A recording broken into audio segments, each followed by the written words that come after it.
कामयाबी है दुनिया की, जिसको अल्लाह तबारक व तआला ने अपने अंबिया अलैहिस्सलाम को दुनिया में भेजकर ये बात बता दी और अपनी किताब के जरिए उसको बता दिया कि ये सब चीजें जो महबूबियत की है, बरकत की है, अमन की है, उसको मैंने अपने कब्जे में और अपनी कुदरत में रखा।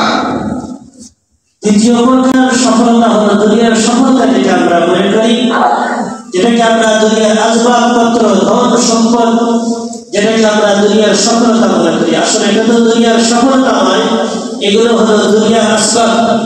দুনিয়ার সম্পদ, দুনিয়ার চলার জন্য এটা একটা সম্পদ। দুনিয়ার বাড়ি, দুনিয়ার গাড়ি, এটা দুনিয়াতে চলাফেরা করার জন্য একটা সম্পদ।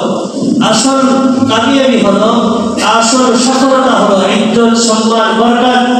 যদি একজন মানুষের ভিতরে ইজ্জত না পায়, তার ইজ্জত না থাকে, তার মধ্যে যদি বরকত না থাকে, তার ভিতরে যদি আখিরাতের চিন্তা চেতনা না থাকে, আসলে এই মানুষটি প্রকৃত ভাবে কি হতে পারে না, সফলতা অর্জন করতে পারে না।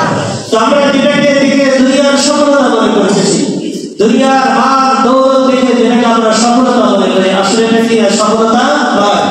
এটা যদি সফলতা হইতো, দুনিয়ার ধন দৌলত, দুনিয়ার বাড়ি গাড়ি, দুনিয়ার বাদশাহী, দুনিয়ার ইজ্জত, যদি এটাকে আমরা সফলতা মনে করি, তাহলে বোঝা যাবে সবচেয়ে বড় সফলতা অর্জন করেছিলেন ফেরাউন।